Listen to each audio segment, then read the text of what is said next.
तो विद्यार्थियों, हमने पिछले वीडियो में कंपनी लेखांकन, अंश पूंजी लेखांकन की सैद्धांतिक जानकारी की बात की थी। कंपनी क्या है, कंपनी किस तरीके से अंश निर्गमन की प्रक्रिया को अपनाती है, अंश पूंजी के प्रकार कौन कौन से हैं, अंशों के प्रकार कौन कौन से हैं, और साथ ही साथ जब एक सार्वजनिक कंपनी जनता में अंशों का निर्गमन करती है तो उसके संबंध में क्या लेखांकन प्रविष्टियां की जाती हैं, इस बारे में हमने बात की थी। आपने पिछला वीडियो देखा होगा और उन जर्नल प्रविष्टियों को समझा होगा। साथ ही साथ आपकी पाठ्यपुस्तक के उदाहरण संख्या 1 और 2 को हमने पिछले वीडियो में हल कर लिया था, जिनके माध्यम से आपको अंश निर्गमन की जर्नल प्रविष्टियां समझ में आई होंगी। एक बार फिर से मैं उन 8 एंट्रीज को रिपीट करने जा रहा हूं, एक बार ध्यान से आप सुने। सर्वप्रथम कंपनी को आवेदन राशि प्राप्त होती है जिसकी जर्नल प्रविष्टि की जाती है bank account debit to share application. फिर एप्लीकेशन राशि को अंश पूंजी यानी शेयर कैपिटल अकाउंट में ट्रांसफर किया जाता है जिसकी जर्नल प्रविष्टि की जाती है share application account debit to share capital. आपने शेयर एप्लीकेशन अकाउंट को फर्स्ट एंट्री में क्रेडिट करके खोला और सेकंड एंट्री में से डेबिट करके बंद कर दिया और सारा फंड कहां ले गए, शेयर कैपिटल अकाउंट में, क्योंकि ये पैसा जो आया है वो पूंजी का आया है। उसके बाद में बंटन राशि देय की जाती है जिसकी जर्नल प्रविष्टि की जाती है share allotment account debit to share capital, और फिर बंटन जब प्राप्त होता है तो bank account debit to share allotment.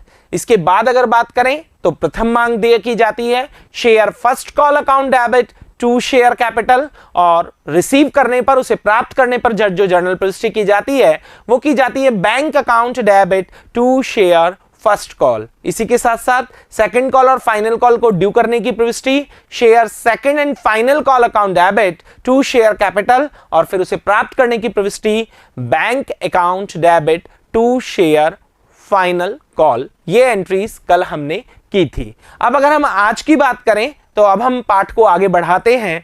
आज के वीडियो में हम बात करेंगे बकाया मांग और अग्रिम मांग की। ये क्या होती है, इन्हें समझेंगे और इनसे संबंधित आपकी पाठ्यपुस्तक के उदाहरण संख्या 3 से लेकर 6 तक उसके बारे में बात करेंगे। तो आइए शुरू करते हैं। बकाया मांग। जब कोई अंशधारी अपनी किश्तें, बंटन राशि या मांग राशि कंपनी को निर्धारित देय तिथि पर भुगतान नहीं करता है तो उसके द्वारा न चुकाई गई राशि जो होगी वो बकाया मांग कहलाएगी। जैसे आप इसको इस तरीके से समझें कि मान लीजिए राम लिमिटेड ने 1 लाख समतांश 10 रुपए वाले जारी किए हैं जिस पर 2 रुपए आवेदन पर 3 रुपए बंटन पर मांगे हैं, तो कोई जरूरी नहीं है कि पूरे 1 लाख के 1 लाख अंशधारी, 1 लाख अंशों के जो अंशधारी हैं वो बंटन राशि या प्रथम मांग राशि या अंतिम मांग, आवेदन तो सबको देना होगा। आवेदन में बकाया मांग नहीं होती है, लेकिन हो सकता है आगे की किश्तों, कुछ अंशधारी आगे की किश्तों का भुगतान ना करे। तो अंशधारियों के द्वारा जो किश्तों का भुगतान नहीं किया गया है वो राशि बकाया मांग कहलाती है। जब कोई अंशधारी मांगी गई आवंटन या मांग राशि को देय तिथि तक नहीं चुकाता है तो इस न चुकाई गई राशि को क्या कहा जाता है, बकाया मांग कहते हैं। यदि कंपनी, इसे इंग्लिश में कहा जाएगा कॉल इन एरियर, वैसे तो बकाया मांग के लिए कोई अलग से जर्नल प्रविष्टि करने की जरूरत नहीं है। आपको पिछले एग्जाम्पल में भी मैंने कराया है क्योंकि एग्जाम्पल 1 में कॉल इन एरियर बकाया मांग का कॉन्सेप्ट आया था, तो वहां आपको सिर्फ इतना समझाया गया था कि आपको कुछ नहीं करना है। जब राशि देय करनी है, जब किश्त को देय करना है तब पूरी राशि से, और जब प्राप्त करना है तो उन अंशों की राशि को घटाकर प्राप्त करना है जिन्होंने नहीं चुकाया है। तो बकाया मांग का ट्रीटमेंट वैसे आप उदाहरण संख्या 1 में समझ चुके हैं, लेकिन नोट्स की दृष्टि से अगर आप समझें तो जरा ध्यान दें। बकाया मांग अगर सवाल में हो तो उसे हम 2 तरीके से हल कर सकते हैं। पहले तरीके से आपको बकाया मांग के लिए कोई अलग से जर्नल प्रविष्टि नहीं करनी, कुछ नहीं करना, वो ही 8 एंट्रीज करनी है। फिर क्या फर्क है, फर्क ये है कि राशि को ड्यू पूरी से करना है। जैसे मान लीजिए 1 लाख अंश कंपनी ने निर्गमित किए हैं और फाइनल कॉल जो है वो 2 रुपए से है, तो फाइनल कॉल ड्यू करने की जो एंट्री है share final call account debit to share capital, वो पूरे 2 लाख से करनी है। लेकिन मान लीजिए 1000 अंशों ने पैसा नहीं दिया है, तो bank account debit to share final call जो आप एंट्री करेंगे उसमें 1000 गुणा 2000 अंशों का पैसा 2000 राशि घटाकर और बाकी की 1,98,000 ही प्राप्त करेंगे। तो कुल मिलाकर बकाया मांग का एक ट्रीटमेंट तो यह है कि इसके लिए अलग से कोई प्रविष्टि नहीं करनी है, बल्कि संबंधित किस्त को प्राप्त करते समय घटा देना है। और दूसरा तरीका है आप कॉल इन एरियर अकाउंट खोलकर भी जर्नल एंट्री कर सकते हैं। तो देखिएगा, यदि company call in arrear account खोलती है तो निम्न प्रविष्टि फिर आपको प्रविष्टि करनी पड़ेगी। अगर आप कॉल इन एरियर अकाउंट खोलना चाहते हैं तो एंट्री क्या होगी, call in arrear account debit to dash dash dash. यहां पर डैश डैश डैश से मतलब क्या है, तो आइए ये बात कर लेते हैं। मान लीजिए बकाया मांग बंटन में है तो एंट्री होगी call in arrear account debit to share allotment. अगर प्रथम मांग में है तो call in arrear account debit to share first call, और अगर अंतिम मांग में है तो call in arrear account debit to share final call. इस तरीके से 3 एंट्री इसमें छिपी हुई है, लेकिन इस तरह की एंट्री करना आवश्यक नहीं है। आपको दोनों तरीके से ट्रीटमेंट सिखाए जाएंगे क्योंकि आपके पाठ्य पुस्तक में दोनों तरीके से समझाया गया है, लेकिन उपरोक्त प्रविष्टि करना आवश्यक नहीं है। यह बात हम कर चुके हैं।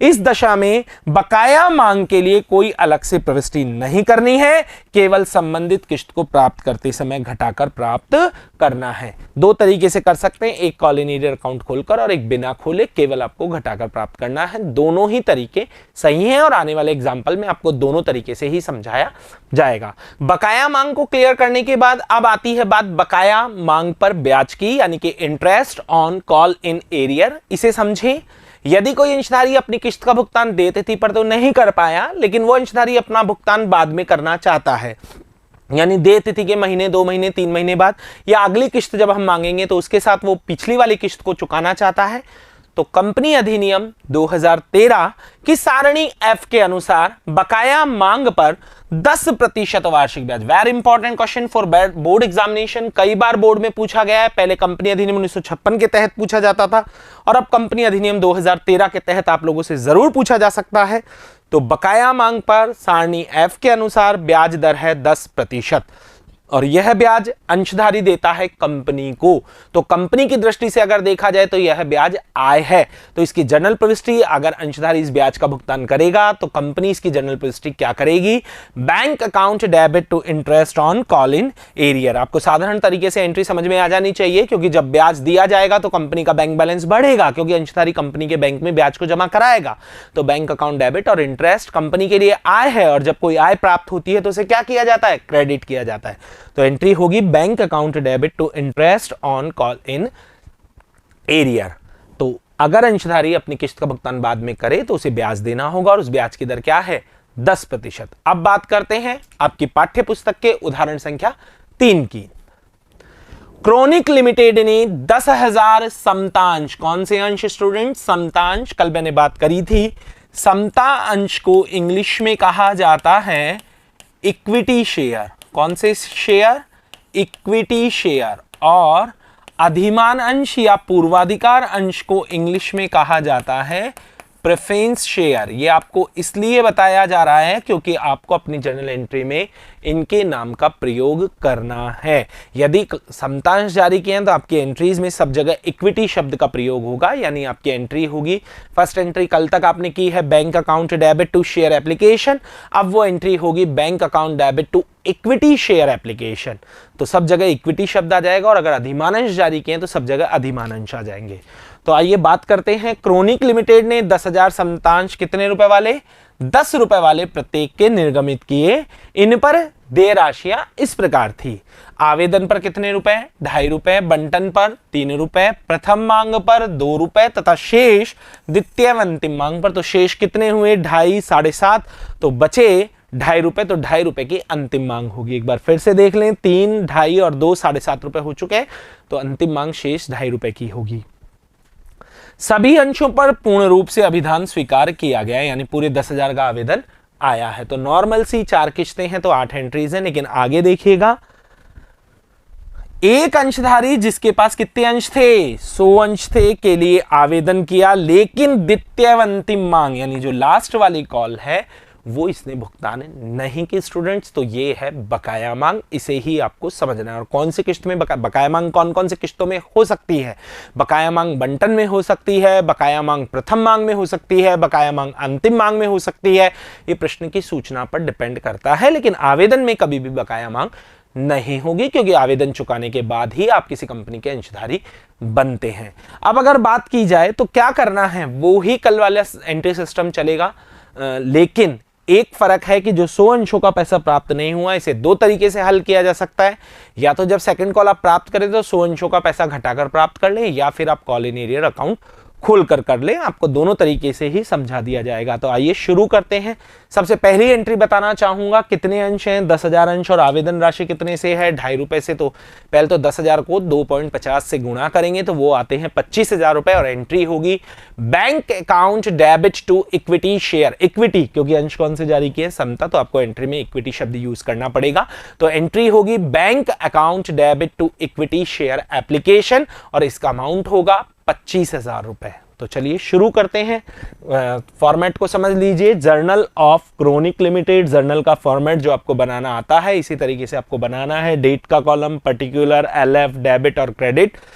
अब अगर बात करें, कुछ स्टूडेंट्स का ये भी प्रॉब्लम आ सकती है कि सर नरेशन, बिल्कुल विवरण लिखना जरूरी है, अगर एग्जाम में आप नहीं लिखेंगे तो आपके मार्क्स कटेंगे।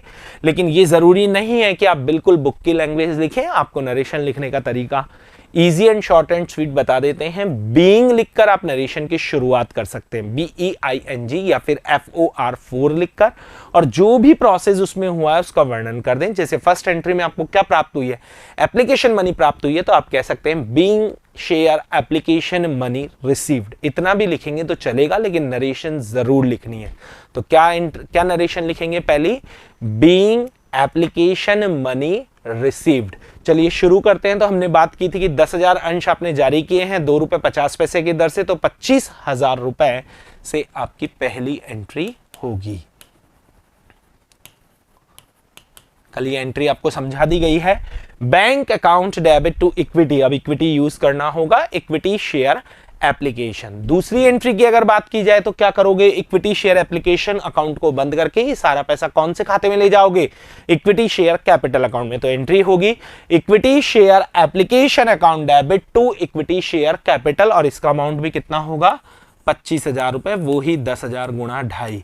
अब अगर बात की जाए तो इस एंट्री का क्या प्रभाव पड़ा, जैसा कि आपको कल भी बताया गया कि यहां पर एप्लीकेशन अकाउंट आपने 25,000 से क्रेडिट करके खोला और एप्लीकेशन अकाउंट को 25,000 से डेबिट करके बंद कर दिया। इसके बाद अगर बात की जाए तो जो बंटन राशि है स्टूडेंट्स वो 3 रुपए से है, तो 10,000 गुणा 3, 30,000 रुपए से आपका बंटन ड्यू होगा। पहले ड्यू करने की एंट्री करनी होगी, जैसा कि हमने कल के वीडियो में डिस्कस किया है, equity share allotment account debit to equity share capital, और इसका अमाउंट होगा 30,000 रुपए। 10,000 गुणा 3, 30,000। 3 क्यों, क्योंकि बंटन राशि 3 रुपए से और अंशों की संख्या 10,000 है। अब अगर हम सवाल को पढ़ते हैं तो बंटन में कहीं पर भी कोई बकाया मांग नहीं है, यानी कि सारा पैसा आपको टाइम से बिल्कुल तरीके से प्राप्त हुआ है, तो बिल्कुल आप 30,000 रुपए प्राप्त कर लीजिए। तो क्या एंट्री करेंगे, पैसा आ रहा है तो कंपनी का बैंक बैलेंस बढ़ रहा है, bank account debit to equity share allotment, और उसका अमाउंट होगा 30,000 रुपए, क्योंकि कहीं पर भी कोई राशि बकाया नहीं है, पूरी रकम आपको प्राप्त हुई है। अब बात करते हैं स्टूडेंट्स फर्स्ट कॉल की। तो फर्स्ट कॉल कितने रुपए से बताई गई है, 2 रुपए से बताई गई है, तो 10,000 को 2 से गुणा कीजिए तो 20,000 रुपए आपको फर्स्ट कॉल के प्राप्त होंगे। तो पहले आप प्रथम मांग को ड्यू करेंगे, जिसकी जनरल प्रविष्टि होगी equity share first call account debit to equity share capital, जिसका अमाउंट होगा 20,000 रुपए। तो इसमें 20,000 रुपए डाल दीजिए, equity share first call account debit to equity share capital. और जब आप सवाल को पढ़ते हैं तो आपको पता चलता है कि केवल जो बकाया मांग है वो कौन सी किस्त में है, द्वितीय मांग में। इसका मतलब फर्स्ट कॉल आपको जितने से ड्यू होगी उतनी रिसीव होगी, तो आप एंट्री करेंगे bank account debit to equity share first call, तो वो आएगा 20,000 रुपए।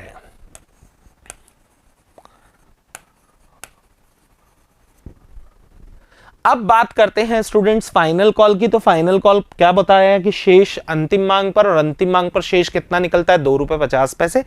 तो जब ड्यू करेंगे, आप समझने की चीज है, आप कह रहे हैं कि सर अंतिम मांग में बकाया मांग है, लेकिन ड्यू, हर किस्त की 2 एंट्रीज हैं। पहले हम उसे दे करते हैं, ड्यू करते हैं और फिर उसे रिसीव करते हैं। दे करते समय बकाया मांग पर कोई फर्क नहीं पड़ेगा, आपको पूरे से दे करनी है, यानी 10,000 गुणा 2.5 25,000 से। और ड्यू करने की क्या एंट्री होगी? Equity share final call account debit to equity share capital. एक बार फिर से सुने, equity share final call account debit to equity share capital, और अमाउंट होगा 25,000 रुपए, 10,000 गुणा 2.5।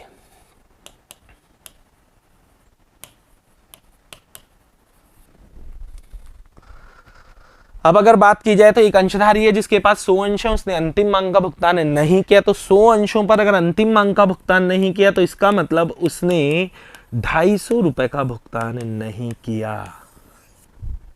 अब कल जो हमने किया है पहले उसकी बात करते हैं।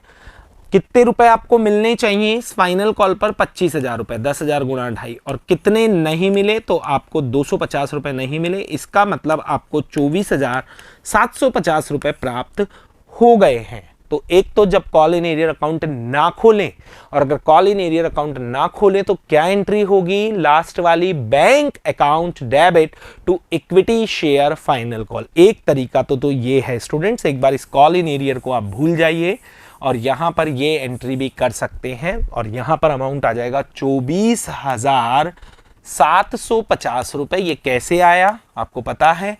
ये आया हमारे 250 रुपए घटाने के बाद, क्योंकि 250 रुपए की बकाया मांग है। ये पहला तरीका है, जब company call in arrear account ना खोले तो आपको कुछ नहीं करना। ये ड्यू करने की एंट्री है, ये प्राप्त करने की एंट्री है। तो यहां अगर बात की जाए तो जो ड्यू करने की एंट्री है वो पूरे 10,000 अंशों से करनी है, लेकिन जो प्राप्त करने की एंट्री है उसमें उन अंशों को हटा देना है जिन्होंने अपनी किस्त नहीं चुकाई, यानी 100 अंशों पर आपको पैसा प्राप्त नहीं हुआ। तो एक तो बकाया मांग का तरीका ये है, आप एंट्री कर सकते हैं bank account debit to equity share second and final call 24,750। बाकी में जितने से ड्यू किया उतने से रिसीव किया। क्यों?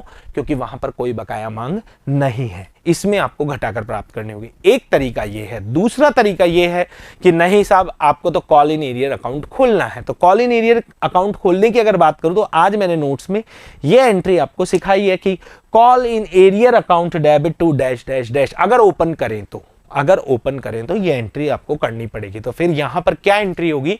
यहां पर 250 रुपए की जो कॉल इन एरियर उसकी एंट्री होगी call in arrear account debit to equity share final call. ये 250 रुपए से एक एंट्री होनी चाहिए। ये मैं आपको नीचे लिखकर समझा रहा हूं कि जो 250 रुपए की call in arrear account debit to share final call,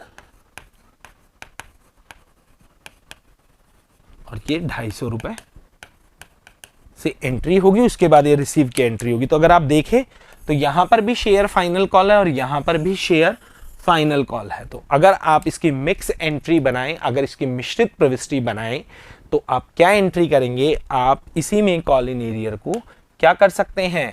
add कर सकते हैं। यानी कि एंट्री अगर इसको इसमें मिक्स करेंगे तो क्या एंट्री बनेगी?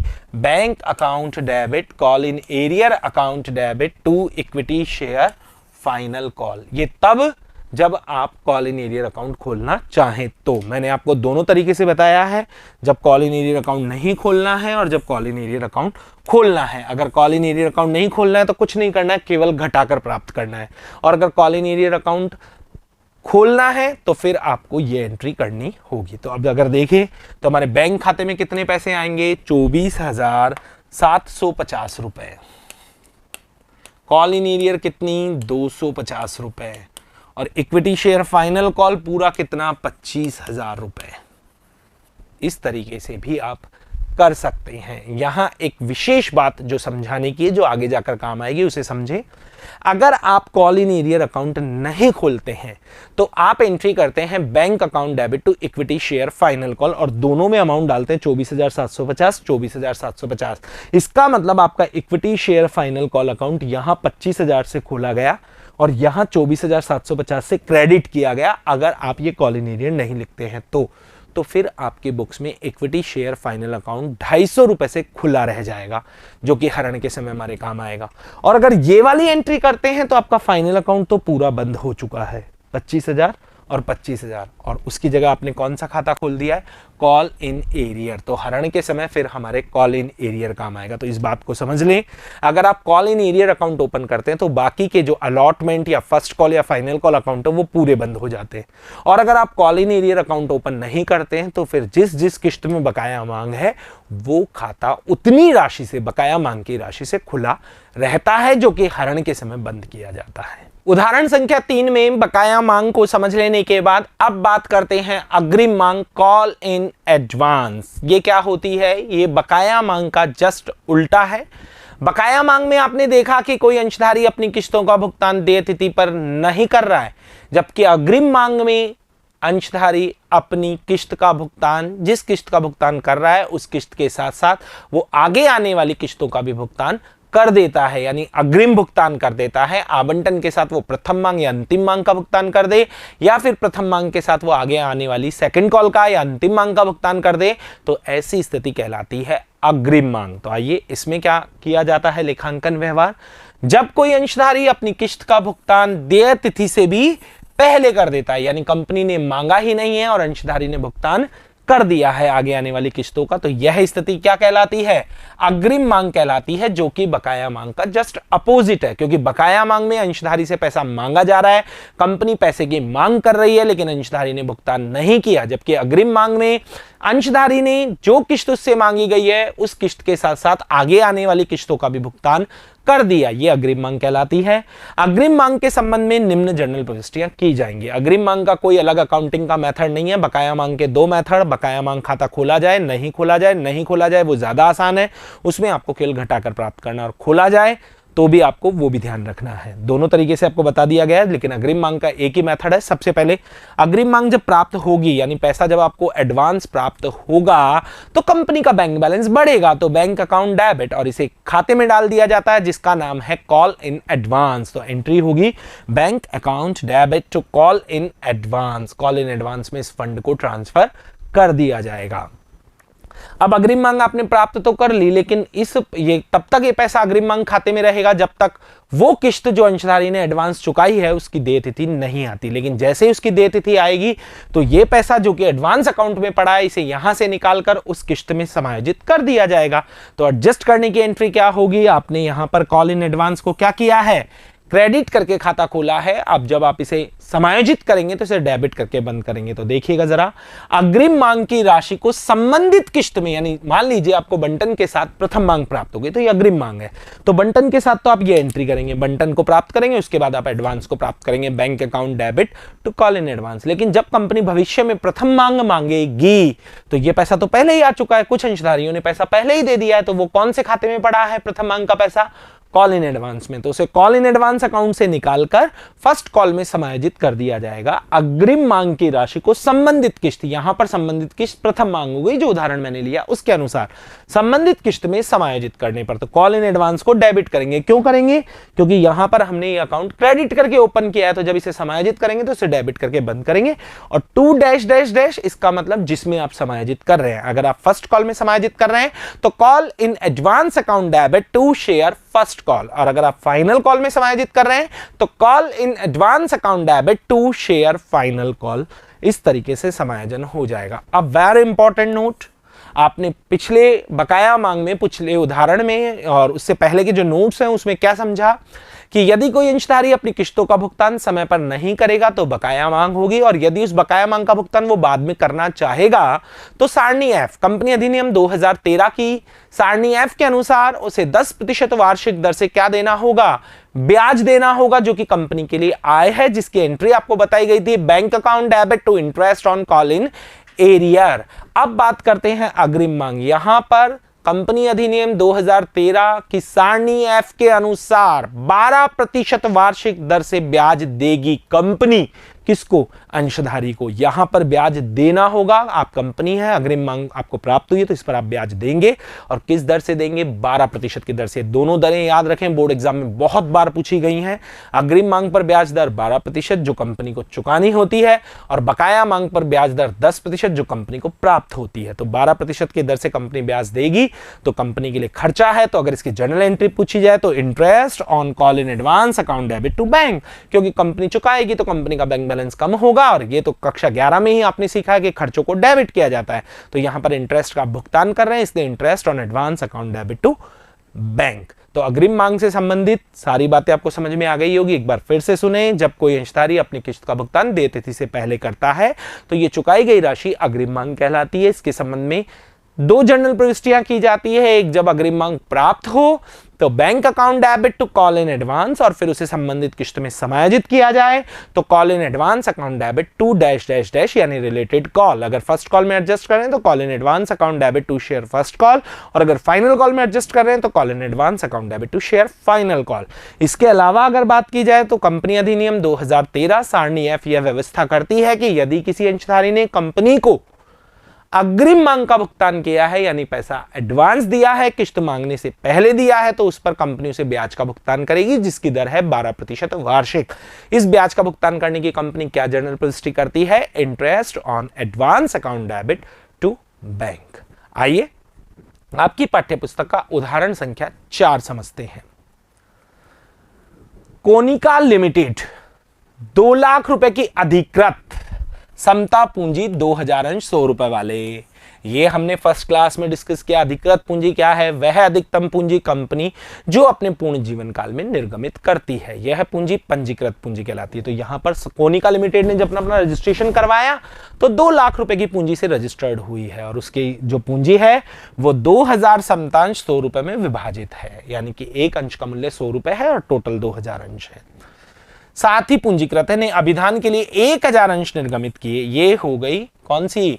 निर्गमित पूंजी, जबकि ये हो गई अधिकृत पूंजी। हमने डिस्कस की थी इस बात को। कंपनी अपनी आवश्यकता अनुसार अंशों का निर्गमन कर सकती है, तो उसे अभी 1 लाख रुपए की जरूरत है तो वो उस हिसाब से अंशों का निर्गमन कर रही है। तो 1000 अंश उसने जारी किए हैं, जिस पर 25 रुपए आवेदन पर हैं, 30 रुपए आपको बंटन पर प्राप्त हो रहे हैं, 20 रुपए प्रथम मांग पर, और शेष आवश्यकता अनुसार मांगे जाने पर। यानी आपको यहां पर फर्स्ट कॉल तक ही करना है, क्योंकि यहां पर यह नहीं लिखा हुआ कि शेष राशि अंतिम मांग पर, यहां लिखा हुआ है शेष आवश्यकता अनुसार, मतलब जब कंपनी को आवश्यकता होगी तब मांगेगी। ऐसा अगर सवाल में लिखा है तो आपको यही मानना है कि कंपनी को अभी आवश्यकता नहीं पड़ी है। ये सवाल अभी फर्स्ट कॉल तक ही आपको हल करना है। हाँ, अगर यहां ऐसे लिखा होता शेष अंतिम मांग पर तो आप अंतिम मांग भी मांगते, लेकिन इसमें लिखा हुआ आवश्यकता अनुसार, तो अभी आपको आवश्यकता नहीं पड़ी है, ऐसा मानना है। 1000 अंशों के लिए आवेदन स्वीकार किया, आपने 1000 ही निर्गमित किया और जनता ने 1000 स्वीकार कर लिए हैं, और आवंटन किया गया। आवंटन की राशि पूर्ण रूप से प्राप्त हो गई, लेकिन जब प्रथम मांग राशि मांगी गई तो एक अंशधारी जिसे 100 अंश आवंटित किए थे मांग राशि चुकाने में असमर्थ था। हाँ जी, बंटन मांगा गया, सभी अंशधारियों ने बंटन का भुगतान कर दिया गया। जब प्रथम मांग मांगी गई तो 100 अंशों के अंशधारी ने प्रथम मांग का भुगतान करने से मना कर दिया, असमर्थ था, वह भुगतान मतलब नहीं कर सकता था। तो ये क्या है? ये है बकाया मांग।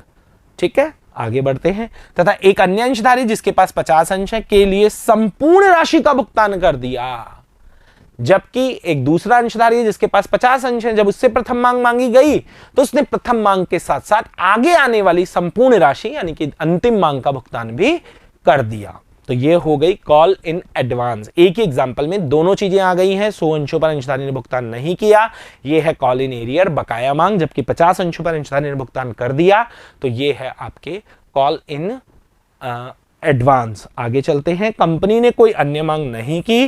कंपनी की पुस्तकों में अंश पूंजी के लेन देन से संबंधित आवश्यक रोजनामचा प्रविष्टियां कीजिए, यानी आपको जर्नल प्रविष्टियां करनी है। चलिए तो शुरू करते हैं। जनता में आपने 1000 अंश निर्गमित किए हैं और आवेदन राशि 25 रुपए से है, तो पहली एंट्री होगी बैंक अकाउंट डेबिट टू, कौन से अंश हैं? समता अंश हैं, तो टू इक्विटी शेयर एप्लीकेशन। 25,000 रुपए, 1000 गुणा 25।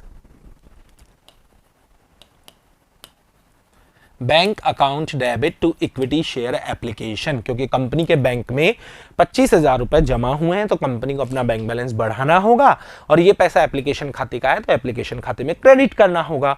उसके बाद इस एप्लीकेशन अकाउंट को बंद करके सारा पैसा कैपिटल अकाउंट में ट्रांसफर करना होगा, तो इसकी एंट्री होगी equity share application account debit to equity share capital, वो भी 25,000 रुपए से होगी। तो यहां पर भी आप 25,000 रुपए लिख दीजिए। इसके बाद बात की जाए तो जो बंटन है स्टूडेंट्स वो है 30 रुपए से, और 1000 अंश है तो 1000 गुणा 30,000 रुपए से बंटन रिसीव करना है, जिसकी जनरल प्रविष्टि होगी, सॉरी रिसीव नहीं करना है, पहले ड्यू करना है, और ड्यू करने की जनरल प्रविष्टि होगी equity share allotment account debit to equity share capital, जिसका अमाउंट होगा 1000 गुणा 30,000 रुपए। Equity share allotment account debit to equity share capital, और इसमें अमाउंट डाल दीजिए 30,000 रुपए। जब हम सवाल को पढ़ते हैं तो हमें पता चलता है कि बंटन पूरा प्राप्त हुआ है, बंटन राशि पूर्ण रूप से प्राप्त की गई, इसका मतलब बंटन में कहीं कोई बकाया मांग नहीं है। तो बंटन को प्राप्त करने की जो एंट्री होगी वो होगी bank account debit to equity share allotment 30,000 रुपए। तो इसको प्राप्त कर लीजिए 30,000, कहीं कोई बकाया मांग नहीं है। अब आइए बात करते हैं प्रथम मांग की। तो प्रथम मांग कितने रुपए से है स्टूडेंट्स? प्रथम मांग जो है वो 20 रुपए से है। 1000 गुणा 20,000 रुपए रिसीव करेंगे, जिसकी एंट्री होगी बैंक अकाउंट, सॉरी पहले प्रथम मांग को ड्यू करेंगे, जिसकी एंट्री होगी equity share first call account debit to equity share capital 20,000 रुपए।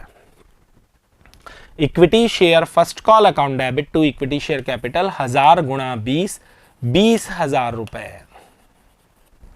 अब यहां पर आपको थोड़ी सी सावधानी रखनी है। क्या 100 अंशों के अंशधारी ने बंटन राशि तो दी है, लेकिन आगे जब मांग राशि मांगी गई तो वो चुकाने में वो असमर्थ रहा। इसका मतलब 100 अंशों ने पैसा नहीं दिया है। तो 100 गुणा 20, इसका मतलब आपको 20,000 में से 2,000 रुपए प्राप्त नहीं हुए हैं। 20,000 में से 2,000 रुपए प्राप्त नहीं हुए, इसका मतलब 18,000 प्राप्त हुए। तो एक तो आप एंट्री कर सकते हैं ये वाली, bank account debit to equity share first call, और इसमें अमाउंट आ सकता है 18,000 रुपए जब आप बकाया मांग खाता नहीं खोलें। लेकिन अगर आप बकाया मांग खाता खोलें तो क्या प्रविष्टि होगी वो यहां पर देखिए। पहले मैं आपको मिक्स एंट्री बाद में समझाऊंगा, ये मिक्स एंट्री आपकी बुक में समझाई गई है, लेकिन पहले मैंने इसे एंट्री के टुकड़े किए हैं, उसे समझें। अगर आप बकाया मांग खाता खोलते हैं तो बकाया मांग कितनी? 2,000। अब 20,000 से आपने किस्त को ड्यू किया है, जिसमें से 2,000 आपको प्राप्त नहीं हुए, तो इसका मतलब आपको कितने रुपए प्राप्त हुए? आपको 18,000 रुपए प्राप्त हुए। तो बैंक में आ जाएंगे 18,000, और इक्विटी शेयर फर्स्ट कॉल में आ जाएंगे 20,000। मैं आपको एक बात समझाना चाहूंगा, यहां पर आपने इक्विटी शेयर फर्स्ट कॉल 20,000 से खोला है, और जब आप कॉल इन एरियर अकाउंट खोलते हैं तो सबसे इंपॉर्टेंट बात यह है कि आपका इक्विटी शेयर फर्स्ट कॉल पूरे 20,000 से बंद हो गया है। और कौन सा खाता खुल गया है? कॉल इन एरियर अकाउंट खुल गया है। और अगर आप कॉल इन एरियर अकाउंट नहीं खोलते हैं, मैं फिर बार बार इस बात पे जोर दे रहा हूं क्योंकि हरण में ये समझना हमारे लिए बहुत जरूरी है, तो फिर यहां पर ये 18,000 रुपए ही आते। तो इसका मतलब क्या होता कि शेयर फर्स्ट कॉल हमने खोला कितने से? 20,000 से, और शेयर फर्स्ट कॉल को हमने बंद कितने से किया? 18,000 से। इसका मतलब 2,000 से फर्स्ट कॉल खाता। अगर कॉल इन एरियर अकाउंट खोला है तो फिर वो पैसा कॉल इन एरियर अकाउंट में आ गया है और फर्स्ट कॉल बंद हो गई है। और अगर कॉल इन एरियर अकाउंट नहीं खोला है तो इसका मतलब फर्स्ट कॉल का खाता 2,000 से खुला हुआ रहेगा। लेकिन अभी मैं आपको कॉल इन एरियर के हिसाब से ही समझा रहा हूं। तो अगर मैं बात करूं कॉल इन एरियर अकाउंट खुला हुआ है स्टूडेंट्स, और कॉल इन एरियर अकाउंट खुला हुआ है अगर, तो यहां पर आएगा 18,000, यहां पर आएगा 2,000, और यहां पर आएगा आपके 20,000। ये तो फर्स्ट कॉल की एंट्री है। इसमें मेरे हिसाब से आपको कोई प्रॉब्लम, इन दोनों को भी मिक्स करूंगा। ये जो बुक में एंट्री बताई गई है ये आपको ऐसे समझ में नहीं आएगी, इसलिए मैंने इसको इस तरीके समझाया। ये तो फर्स्ट कॉल की एंट्री हो गई। अब एक 50 अंशों का अंशधारी है, अगर आप सवाल में समझें तो 50 अंशों का एक अंशधारी है जिसने फर्स्ट कॉल तो दी, जो दी है वो तो 18,000 में प्राप्त हो गए हैं फर्स्ट कॉल का पैसा तो, लेकिन साथ ही साथ इसने क्या किया, इसने आगे आने वाली जो किस्त है जो कंपनी ने नहीं मांगी लेकिन इसने भुगतान कर दी। आगे आने वाली किस्त कितने से है वो आपको बता दें, 25 और 30 55, 55 और 20 75, यानी फाइनल कॉल जो है स्टूडेंट्स वो 25 रुपए से है, क्योंकि इनका टोटल जो आ रहा है वो 75 रुपए आ रहा है। तो लेकिन वो आवश्यकता होने पर मांगेगी कंपनी तो, लेकिन यहां पर इस 50 अंशों के अंशधारी ने तो अभी पैसा दे दिया। तो 50 अंशों के अंशधारी ने 25 रुपए के हिसाब से अगर पैसा दे दिया तो कितनी एंट्री होगी? अगर बात की जाए तो 50 अंशों के अंशधारी ने जो पैसा दिया है स्टूडेंट्स, वो दिया है 50 इंटू 25, तो 750 रुपये जो हैं वो आपको एडवांस प्राप्त हो गए। 50 इंटू 25 अगर बात की जाए तो 0 और 25 5 125 सॉरी 1250 रुपये आपको एडवांस में प्राप्त हो गए। तो इसकी एंट्री जैसा कि आपको बताया गया है, अग्रिम मांग प्राप्त करने की एंट्री क्या होती है? अग्रिम मांग प्राप्त करने की एंट्री होती है बैंक अकाउंट। कंपनी का बैंक बैलेंस बढ़ेगा क्योंकि कंपनी के पास 1250 रुपए ज्यादा आ गए, 50 अंशों ने पैसा अभी दे दिया 25 रुपए के हिसाब से। तो अगर बात की जाए तो 1250 रुपए जो एडवांस आए उसकी एंट्री होगी bank account debit to call in advance. और साथ ही साथ इसे समायोजित भी किया जाता है, लेकिन इस सवाल में हम समायोजित करने की प्रविष्टि नहीं कर पाएंगे। क्यों नहीं कर पाएंगे? क्योंकि समायोजित तब किया जाता है जब company second call मांगेगी।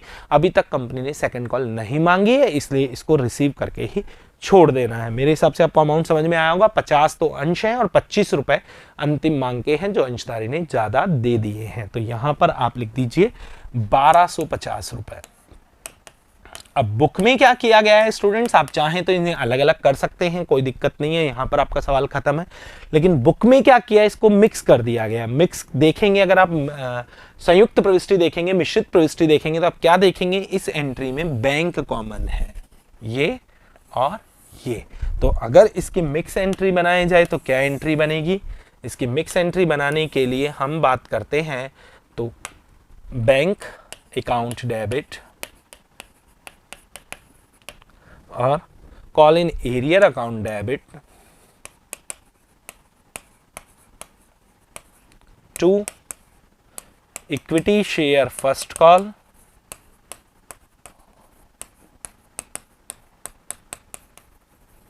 To call in advance.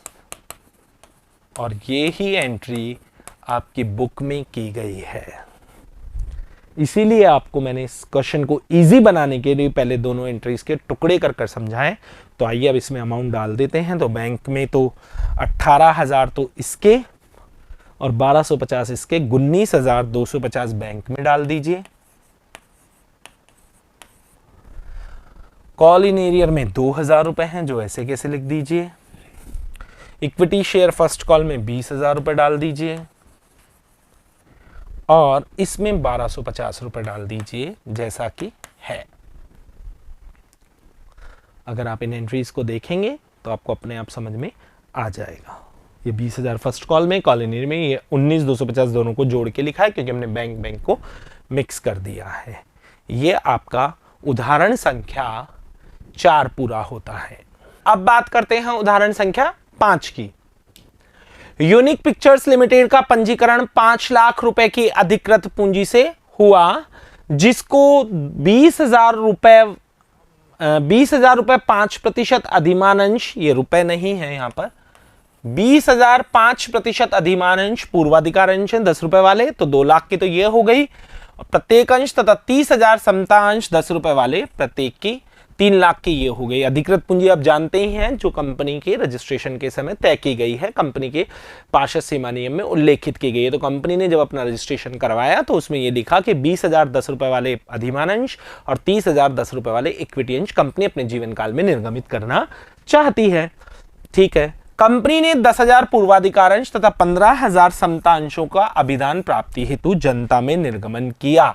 यहां पर एक साथ 2 शेयर इशू किए गए हैं। 10,000 आपने पूर्वाधिकार अंश जारी किया और 15,000 आपने समता अंश जारी किया। नो प्रॉब्लम, दोनों की एंट्रीज को अलग अलग कर मिक्स कर लेना, सिंपल है, कहीं कोई दिक्कत नहीं है। समता अंश पर जो राशि है, आवेदन पर 2 रुपए, बंटन पर 3 रुपए, प्रथम मांग पर 2.5 और अंतिम मांग पर 2.5। और अधिमान अंशों पर भी सेम कॉन्सेप्ट है, बस ये ध्यान रखना है कि जो अधिमान अंश है उनकी संख्या कितनी है जारी करने की, 10,000, और जो समता अंश है उनकी संख्या कितनी है, 15,000। तो जब इक्विटी शेयर्स की एंट्रीज करेंगे तो उसमें अमाउंट 15,000 से गुणा करके डालना है, और जब अधिमान अंशों की एंट्रीज करेंगे तो उसमें अमाउंट आपको 10,000 से गुणा करके डालना है। सभी अंशों पर पूर्ण रूप से अभिधान स्वीकार किया गया। द्वितीय और अंतिम मांग 100 समता अंशों तथा 200 अधिमान अंशों के अतिरिक्त सभी देय राशियां प्राप्त हुई। हाँ जी, जो अंतिम मांग है वो 100 तो इक्विटी शेयर्स ने और 200 प्रेफरेंस शेयर्स ने भुगतान नहीं की है। सभी देय राशियां प्राप्त हुई, उपरोक्त लेन देनों की रोजनामचा में प्रलेखित करें, साथ ही रोकड़ पुस्तक और तुलन पत्र। ये चीजें अब आप ढंग से समझ लें स्टूडेंट्स। अगर जैसे कि आपने पिछले एग्जाम्पल में देखा था, पिछले एग्जाम्पल 4 की अगर मैं बात करूं तो यहां लिखा होता केवल रोजनामचा प्रविष्टियां कीजिए, और अगर रोजनामचा प्रविष्टियां क्वेश्चन में लिखा होता जैसा कि ज्यादातर क्वेश्चन में आएगा तो आपको कंप्लीट एंट्रीज करनी है, सारी एंट्रीज करनी है। लेकिन अगर उदाहरण 5 की तरह इस तरह की लैंग्वेज आ जाए, जैसा कि उदाहरण 5 में है, क्या लिखा हुआ है कि रोजनामचा में प्रलेखित करें, ताकि साथ ही रोकड़ पुस्तक भी आपको बनानी है, कैश बुक भी आपको बनानी है, और साथ ही साथ तुलन पत्र यानी बैलेंस शीट भी बनानी है। तो एक इंपॉर्टेंट बात, आपको बैंक वाली एंट्रीज, जिस जिस एंट्री में बैंक शब्द आ रहा है, जिस जिस एंट्री में रोकड़ प्राप्ति हो रही है, आपका बैंक बैलेंस बढ़ रहा है, वो आपको जर्नल फॉर्मेट में नहीं करनी है, वो डायरेक्ट आपको उस एंट्री से बनानी है कैश बुक। इस बात का विशेष तौर पे ध्यान रखना। एक बार फिर से सुन लें, यदि एग्जाम में आता है कि रोजनामचा में जर्नल प्रविष्टियां करें तो सारी करनी है, और ऐसे आता है रोजनामचा जर्नल प्रविष्टियां तथा रोकड़ पुस्तक बनाइए, तो रोकड़ वाली बैंक वाली एंट्री आपको रोकड़ पुस्तक में डालनी है, और बैंक के अलावा जो सारी एंट्रीज बची है, जैसे मैं बोलूं first entry bank account debit to equity share application, तो वो रोकड़ पुस्तक में जाएगी। दूसरी equity share application to equity share capital, तो वो जर्नल में आएगी। Equity share allotment to equity share capital, ये जर्नल में आएगी। Bank account debit to equity share allotment, वो रोकड़ पुस्तक में जाएगी, जिस जिसमें बैंक का नाम आ गया। आपकी सुविधा की दृष्टि से एक बार मैं सारी एंट्रीज आपको कर कर बता रहा हूं, उसके बाद कौन कौन सी बैंक में जाएगी वो बताऊंगा, और फिर कौन सी नहीं करनी है वो सारी बातें क्लियर करेंगे। लेकिन अभी ये समझ लें, अगर रोजनामचा प्रविष्टियां कीजिए के लिए लिखा तो सारी करनी है, अगर रोजनामचा प्रविष्टियां कीजिए रोकड़ पुस्तक बनाइए तो बैंक वाली एंट्रीज जर्नल में नहीं करनी है। अभी आपको समझाने की दृष्टि से मैं सारी एंट्रीज एक बार कर रहा हूं, फिर एंड में आपको बताऊंगा कि कौन सी नहीं करनी है। शुरू करते हैं। इक्विटी शेयर 15,000 है स्टूडेंट्स, और प्रेफरेंस शेयर 10,000 है। तो कुल मिलाकर इक्विटी शेयर के एप्लीकेशन की अगर मैं बात करूं तो इक्विटी शेयर एप्लीकेशन हो गई 30,000 रुपए, 15,000 गुणा 2, और प्रेफरेंस शेयर एप्लीकेशन हो गई 20,000 रुपए। एंट्री सुने, इक्विटी शेयर एप्लीकेशन की आप जो एंट्री करेंगे वो करेंगे bank account debit to equity share application, और प्रेफरेंस शेयर की जो एप्लीकेशन एंट्री आप करेंगे वो करेंगे bank account debit to 5% preference share application. Preference share के आगे एक निर्धारित दर दी होती है जो उनके लाभांश की दर है, ये आपको एंट्री में भी प्रयोग करनी है। एक बार फिर से सुने, bank account debit to equity share application 30,000 रुपए, और bank account debit to 5% preference share application 20,000 रुपए। दोनों एंट्रीज में बैंक कॉमन है, तो अगर इसकी मिश्रित प्रविष्टि बनाई जाए तो bank account debit to equity share application to 5% preference share application. वैसे हमें जर्नल में अभी एंट्री नहीं करनी है, लेकिन क्वेश्चन को समझाने की दृष्टि से एक बार मैं पूरी एंट्रीज आपको करा रहा हूं। इक्विटी शेयर एप्लीकेशन आपकी जानकारी के लिए बता दूं 15,000 गुणा 2, और प्रेफरेंस शेयर 10,000 गुणा 2। तो इक्विटी शेयर एप्लीकेशन में तो आएगा 30,000 रुपए, प्रेफरेंस शेयर एप्लीकेशन में आएगा 20,000 रुपए, और बैंक में आएगा 50,000 रुपए। ये इनकी मिक्स एंट्री हो गई। अब सेकेंड एंट्री अगर करें तो क्या होगी, equity share application account debit to equity share capital, और प्रेफरेंस शेयर की क्या होगी 5% preference share application account debit to 5% preference share capital. अगर इसको मिक्स करें तो equity share application account debit 5% preference share application account debit to equity share capital to 5% preference share capital. चाहे इनमें कुछ कॉमन है या नहीं है, लेकिन इनकी मिक्स एंट्री ही करनी है स्टूडेंट्स। अगर एग्जाम में 2 शेयर्स वाला सवाल आता है तो अमाउंट डाल दीजिए। इक्विटी शेयर एप्लीकेशन में कितना 30,000, तो इक्विटी शेयर कैपिटल में भी कितना 30,000, प्रेफरेंस शेयर एप्लीकेशन में कितना 20,000 जैसा कि यहां है, तो प्रेफरेंस शेयर कैपिटल में भी कितना 20,000। ये आपके प्रेफरेंस शेयर और इक्विटी शेयर दोनों के एप्लीकेशन की एंट्री हो गई। अब बात करते हैं अलॉटमेंट। तो आप दोनों पर गौर करें, 3 रुपए से है, तो 15,000 को 3 से गुणा करते हैं तो 45,000 रुपए, और 10,000 को 3 से गुणा करते हैं तो 30,000 रुपए। अलॉटमेंट ड्यू करने की entry, equity share allotment account debit to equity share capital, 5% preference share allotment account debit to 5% preference share capital. Mix करेंगे, equity share allotment account debit 5% preference share allotment account debit to equity share capital to 5% preference share capital, और amount कितना 15,000 गुणा 3 45,000 और 10,000 गुणा 3 30,000। Equity share allotment 45,000, preference share allotment 30,000, to equity share capital 45,000, to preference share capital 30,000। संपूर्ण पैसा प्राप्त हुआ है क्योंकि जो बकाया मांग है वो केवल अंतिम मांग में है। तो इक्विटी शेयर अलॉटमेंट को प्राप्त करने की entry bank account debit to equity share allotment, preference share को प्राप्त करने की entry bank account debit to 5% preference share allotment. दोनों में बैंक कॉमन है, मिश्रित प्रविष्टि कर दीजिए। Bank account debit to equity share allotment to 5% preference share allotment. आइए तो बैंक में आ जाएगा दोनों का जोड़ जो कि है 75,000। इक्विटी शेयर अलॉटमेंट में आप डाल दीजिए स्टूडेंट्स 45,000 और प्रेफरेंस शेयर अलॉटमेंट में आप डाल दीजिए कितना, ये लिख लीजिए आप 30,000। अब बात करते हैं फर्स्ट कॉल की। तो स्टूडेंट्स फर्स्ट कॉल 2.5 रुपए से है, तो 15,000 को आप 2.5 से गुणा करेंगे तो ये आता है 37,500 इक्विटी का, और अगर 10,000 को 2.5 से गुणा करते हैं तो ये आता है 25,000 रुपए। फिर से वही ड्यू करने की एंट्री क्या प्रविष्टि होगी, equity share first call account debit to equity share capital 37,500 और 5% preference share first call account debit to 5% preference share capital 25,000 रुपए। इसको मिक्स कर देंगे तो क्या एंट्री बनेगी, equity share first call account debit 5% preference share first call account debit to equity share capital to 5% preference share capital. तो आइए amount लिख देते हैं।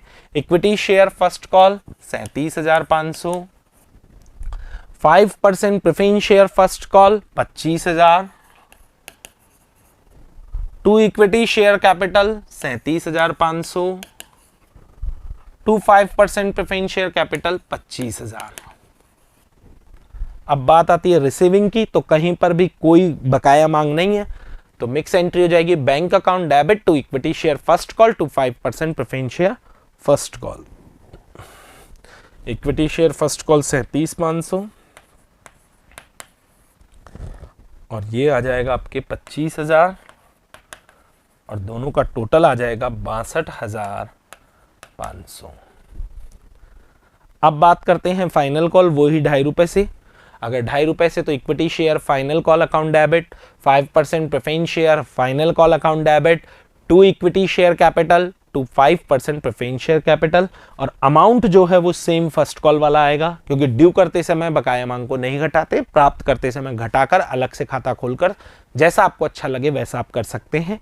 तो 37,500 और 25,000 के अमाउंट से ड्यू में आप डाल दीजिए। यहां पर 37,500, यहां पर 25,000, यहां पर आप डाल दीजिए 37,500 और ये डाल दीजिए 25,000। अब बात आती है कि किन्होंने पैसा नहीं चुकाया है। अगर मैं बात करूं तो 100 समता अंशों ने पैसा नहीं चुकाया तो 100 गुणा 2.5,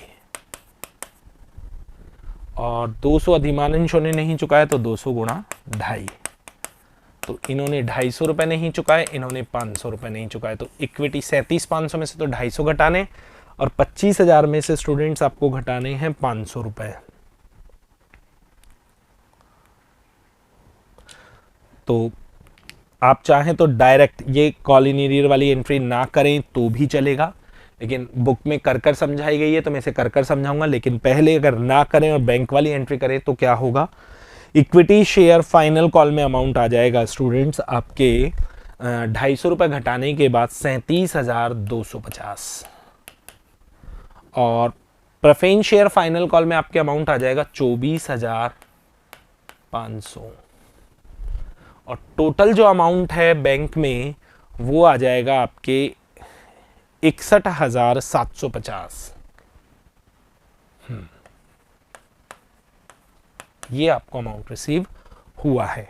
आप अगर इस एंट्री को नहीं करते हैं तो भी चलेगा, यानी कि आप बकाया मांग खाता ना खोलें तो। हालांकि बुक में खोलकर समझाया गया और हम भी आपको खोलकर ही समझाएंगे, लेकिन अगर कॉल इन एरियर अकाउंट ना खोले तो कुछ भी नहीं, संबंधित किस्त में से केवल घटाकर प्राप्त कर सकते हैं। इससे क्या फर्क पड़ेगा, बार बार समझा रहा हूँ। फाइनल कॉल का जो खाता है वो देखो इक्विटी शेयर का जो है वो कितने से खुला रह गया, 250 से, और फर्स्ट कॉल का कितने से खुला रह गया, प्रेफरेंस शेयर फर्स्ट कॉल का 500 से। अब अगर कॉल इन एरियर अकाउंट खोलना है तो इक्विटी शेयर फर्स्ट कॉल और फाइनल कॉल को बंद कर दीजिए और कॉल इन एरियर अकाउंट खोल दीजिए। तो इक्विटी शेयर सेकंड कॉल में कितना 250 रुपए बाकी है, तो यहां लिख दीजिए 250 रुपए, इसमें 500 रुपए बाकी है, तो ये आ जाएगा 750 रुपए। एक आप इस तरीके से भी कर सकते हैं कॉल इन एरियर का अलग से खाता खोलकर। अब आप बोलेंगे सर कॉल इन एरियर की एंट्री तो आप बैंक के साथ कराते हैं, यहाँ अलग क्यों करिए, क्योंकि यहाँ पर आपको बैंक वाली एंट्री करनी ही नहीं थी, क्योंकि आपको अलग से बैंक अकाउंट बनाना। तो अब कौन कौन सी एंट्री करनी है आपको, जब इस तरह की लैंग्वेज क्वेश्चन में आए कि रोज नामचा में भी प्रलेखित कीजिए और रोकड़ पुस्तक में भी प्रलेखित कीजिए, तो ऐसे सिचुएशन में आपको जिन जिन एंट्रीज में बैंक का नाम आया है वो एंट्रीज आपको जर्नल के फॉर्मेट में नहीं करनी है।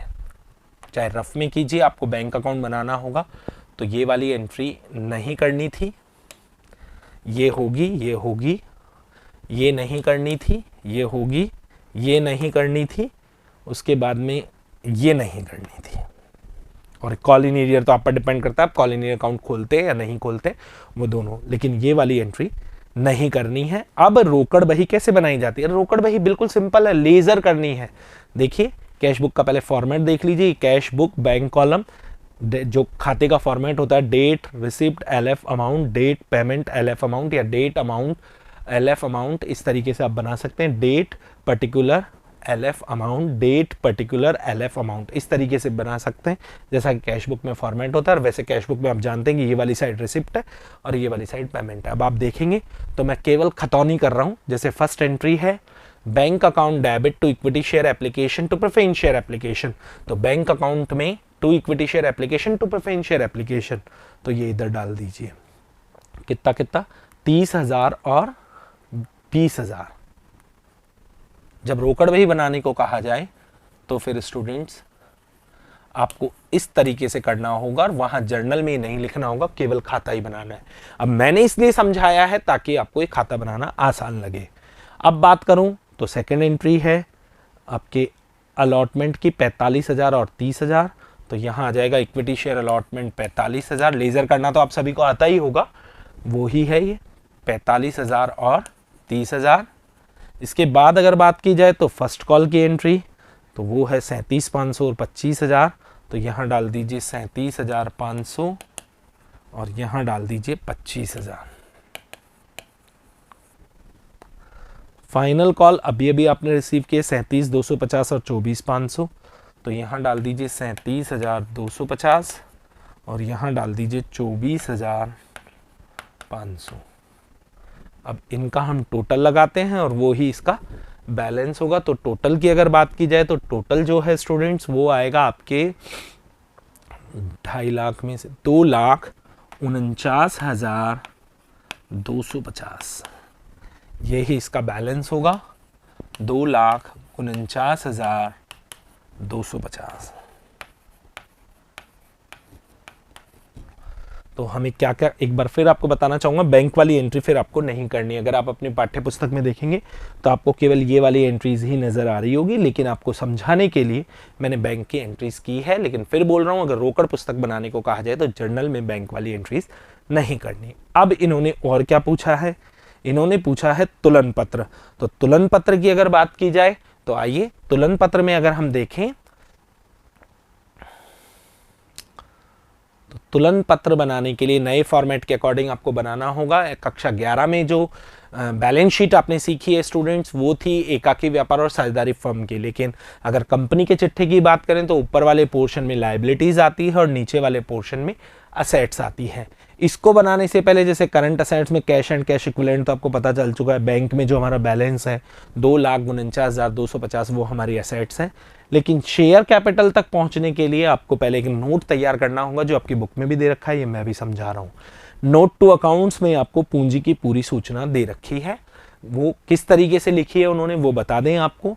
सबसे पहले शेयर कैपिटल, ये वर्किंग नोट है, वर्किंग नोट में तैयार करना है, बैलेंस शीट ये है, लेकिन पहले वर्किंग नोट तैयार करना होगा। तो ऑथोराइज्ड कैपिटल, अधिकृत पूंजी जो लिखी जाती है उसे योग में शामिल नहीं करते हैं लेकिन शो करते हैं बैलेंस शीट नोट में। तो ऑथोराइज्ड कैपिटल 30,000 शेयर हैं 10 रुपए वाले, तो यहां लिख दें 3 लाख। प्रेफरेंस शेयर 20,000 शेयर हैं 10 रुपए वाले, तो ये आ जाएंगे 2 लाख। और यहां पर इसका टोटल 5 लाख रुपए लगा दें, लेकिन यहाँ ब्लॉक कर दें, लाइन खींच दें, क्योंकि इसे योग में शामिल नहीं किया जाएगा। इशूड कैपिटल वो कैपिटल होती है जो आपने अंशधारियों को प्रस्तावित की है। तो 15,000 शेयर आपने 10 रुपए वाले किए हैं, तो ये आ जाएगा 1.5 लाख। उसके बाद में 10,000 प्रेफरेंस शेयर आपने, ये आ जाएगा 1 लाख। अगर यहां बात की जाए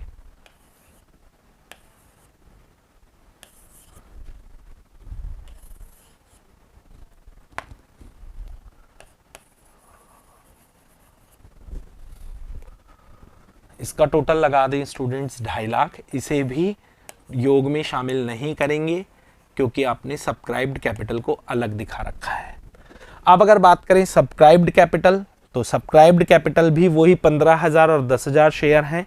अगर उनकी बात की जाए तो उसमें क्या है, 2 तरीके के शेयर हैं, एक फुली पेड अप हैं जो पूरा चुका दिया गया है, और 100 और 200 अंश ऐसे हैं जिन्होंने अपनी पूरी राशि का भुगतान नहीं किया। तो इसे किस तरीके से दिखा जाएगा, 15,000 इक्विटी शेयर में से 14,900 इक्विटी शेयर ऐसे हैं जिन्होंने अपनी पूरी रकम चुका दी है। तो 14,900 के लिए तो आ जाएगा 1,49,000। इसके बाद अगर बात की जाए तो 9800 प्रेफरेंस शेयर हैं जिन्होंने 10 रुपए की दर से चुकाया है, तो ये आ जाएगा आपके 98,000, क्योंकि 200 शेयर ने अपना पैसा नहीं चुकाया है। 100 इक्विटी शेयर ऐसे हैं जो 10 रुपए का एक है, लेकिन इन पर 250 रुपए की क्या है, बकाया मांग है। तो उसे आप इस तरीके से दिखाएं, 1000 शेयर 250 की बकाया मांग, तो यहाँ आ जाएगा आपके 750 रुपए। इसी तरीके से प्रेफरेंस शेयर जो कि 2000 हो जाएंगे, 200 शेयर 10 रुपए वाले। कॉल इन एरियर इनकी 500 है, तो ये आ जाएगा यहाँ पर 1500। और जब आपने इशूड, ऑथोराइज को तो टोटल में इंक्लूड किया ही नहीं जाता है, लेकिन जब इशूड और सब्सक्राइब्ड को भी आपने अलग अलग दिखाया तो इशूड को भी योग में शामिल नहीं करेंगे। तो अब आप जब इसका टोटल लगाएंगे तो ये आएगा 2,49,250 रुपए। ये आपके बैलेंस शीट में लिख दी जाएंगी। Equity share and liability share capital 2,49,250, total भी लगा दीजिएगा 2,49,250। असेट साइड में अगर बात करें तो कैश एंड कैश इक्विवेलेंट 2,49,250 ही आ रहा है, जैसा कि आपका बैलेंस बता रहा है, और इसका टोटल लगा दीजिएगा 2,49,250। इसी के साथ आज का वीडियो यहीं ख़त्म करते हैं। नेक्स्ट वीडियो में मिलेंगे अगले टॉपिक के साथ। धन्यवाद।